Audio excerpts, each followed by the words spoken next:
I do have an obsession with my results, and that is very self-driven. I want to deliver the best thing that I can every single time. I am very much a quality over quantity type of person, and that really shows in my results. Then there's the more important, which is what you feel, what you see when you look afterwards. And there's a lot of thought that goes into that. It takes a lot of capacity to get there. And I knew that for myself, I wanted to always be able to be at that peak performance. That's where the flow state comes in. Because when we've been in a flow state, you know that your performance is so much better, what you're able to accomplish, and it's so much more enjoyable. I think a lot of people view home life as like stressful. I mean, I have 3 little kids, right? So it takes some energy to be with them. Even just any relationship you have, there's this energy output that goes into it. And as I mentioned before, with being at peak performance or being in flow state, there's a big emotional and spiritual part of energy that you need to be able to do that. So I've been very fortunate that early on with my kids, I always viewed my time with them as energizing me. And I've continued that as they've gotten older into being able to use that time to be more rejuvenative than draining. It's like that with my wife, it's like that with my kids, basically just taking advantage of good relationships.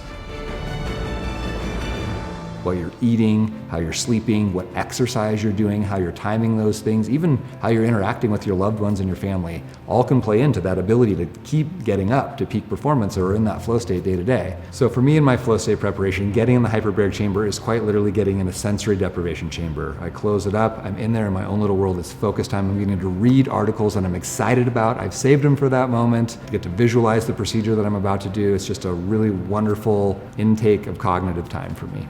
So when I transition into the sauna, after I've been in the hyperbaric chamber, I've been in the sauna for a bit, I've got my journaling done, and I'm ready for some output. And that workout is very specific to what I'm gonna go do in the operating room. It's a very balance-based workout using my left foot and my right hand, which stimulates this part of our brain called the corpus callosum that connects the 2 hemispheres of our brain together, which is a really important part of surgery. So I get to have this output of workout, I get to connect the 2 hemispheres of my brain, I get to get a little sweat and get ready to go in the operating room, and I get really excited about that. All right, this is my last step at being at peak performance when I go in the operating room. I'm physically, mentally, and emotionally peaked and ready for today. I've been watching my metrics all week, so that for this moment right here, as I head into the operating room, I can be at the absolute peak of my performance that I can possibly give. And I feel like every surgeon owes that to the patient that they're about to go work on.